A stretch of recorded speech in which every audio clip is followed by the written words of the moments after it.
ఈ రోజున మన ఆత్మీయ జీవితంలో మనకు ఏది తక్కువ కాకుండా దేవుడు నింపబోతున్నాడు. ఆమె చెప్పండి. యేసుక్రీస్తు ప్రభుల వారు శిష్యులను పిలిచి సేవకు పంపించేటప్పుడు ఒక్కడ కూడా ఇవ్వలేదండి.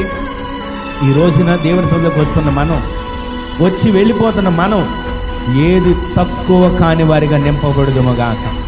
మీ ఇంట్లో ఏది తక్కువ కాకూడదు, ఆమె చెప్పండి. మీ కుటుంబంలో ఏది తక్కువ కాకూడదు, ఆమె చెప్పండి. దావీదు గారు అన్నట్లుగా గిన్నె నిండి పొర్లినట్లుగా మీ కుటుంబం తక్కువ కాకుండా నింపబడును గాక.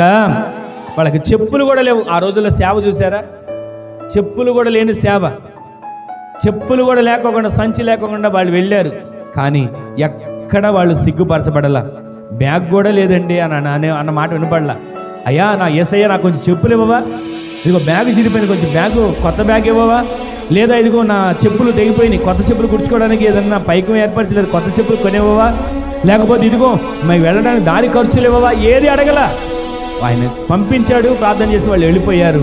వాళ్ళు తిరిగి వచ్చిన అడుగుతాను, మీకు ఏదైనా తక్కువైందా, మీకు వెళ్ళిన మార్గాలు ఏదైనా తక్కువైందంటే మాకు ఏది తక్కువ కాలేదయ్యా, అన్ని సమృద్ధిగా ఉన్నాయి అంటున్నారు. ఈ రోజున ప్రతిరోజు కూడా కొదువలేని కుటుంబాలుగా మన కుటుంబాలను దేవుడు నింపునుగాక.